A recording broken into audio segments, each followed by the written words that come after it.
Hello, I'm Mike Mercurio. I'm a principal with the law firm Offutt Kerman.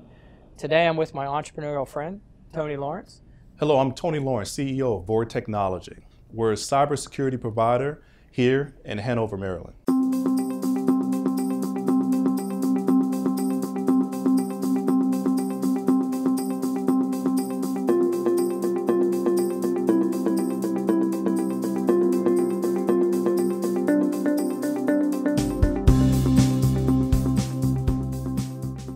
Tony, I'm going to start with your early days.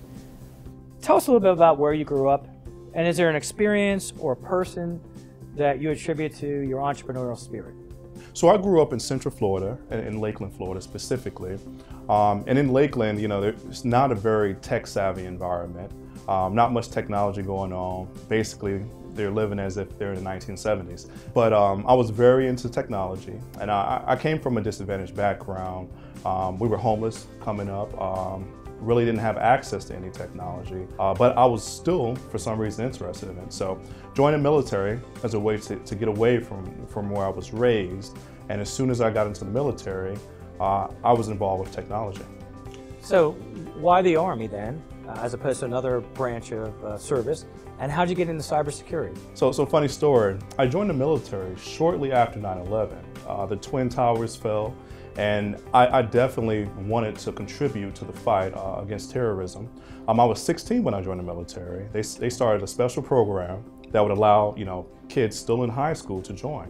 So I signed up immediately. My parents signed as well. That really got me involved into technology and really opened up my mind to other opportunities. So tell us a little bit about your transition to the NSA. I understand you were handpicked for a position.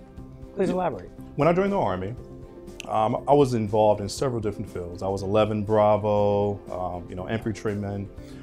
Did very, very well on my tests, and they said, Private Lawrence, you have an opportunity here to be involved in what's now known as cybersecurity. So I got involved early on. Since I scored so well on tests, I became attached to several special forces elements. And back in 2008, I was deployed to Iraq and Afghanistan conducting what is now known as cyber operations. So, when I stepped foot on the ground, everyone else is much older than me. Everyone else was in their 40s, 50 years old, working on computers, etc. I was the only one that knew anything about Facebook, Twitter, Instagram.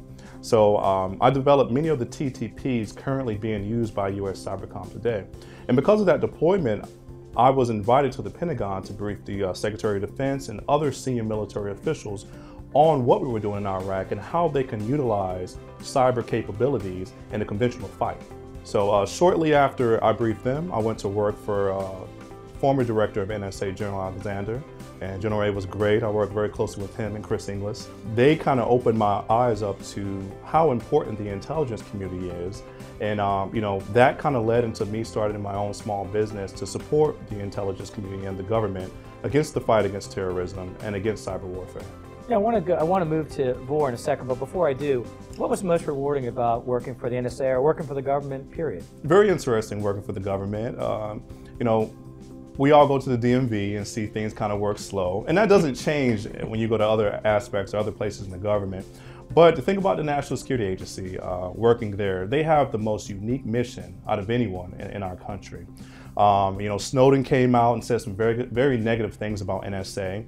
And I could tell you up front that majority of what he said, about NSA collecting on US individuals, all lies. NSA does not do anything like that. They specifically focus on foreign individuals and they collect information on foreign targets. But those individuals are trying to harm us here in the United States. So that's all they do. So, I was very involved with what we were doing, and I applaud NSA because they have such a large, huge mission, and they're able to accomplish it with very little funding.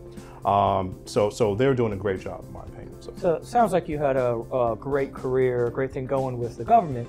Was there an inflection point? Why did you decide to go out in the private sector and start VOR? That's a funny question. So when I was working for the director, I was still in the military, E5 in the military, and my conventional military leadership wasn't very supportive of cybersecurity at the time. They didn't know what cybersecurity was, they didn't understand it. All they understood was boots on the ground, tanks, helicopters, etc. So, here I am working with John Alexander, and we're pushing for Cybercom.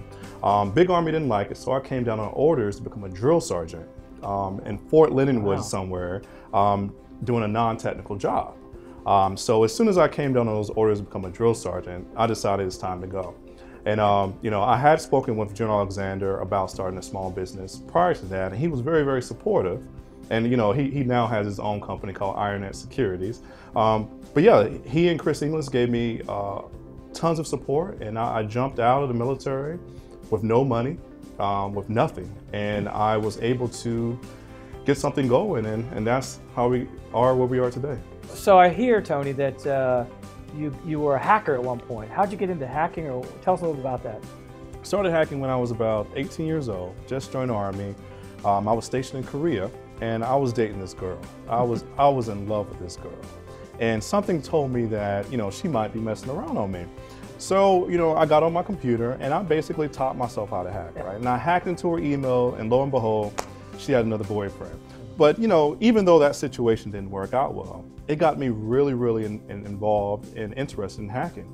So from that day forth, I just kept at it. So whenever I transitioned over to Fort Meade, Maryland, and I took these special tests designed for folks at the NSA, I scored off the charts.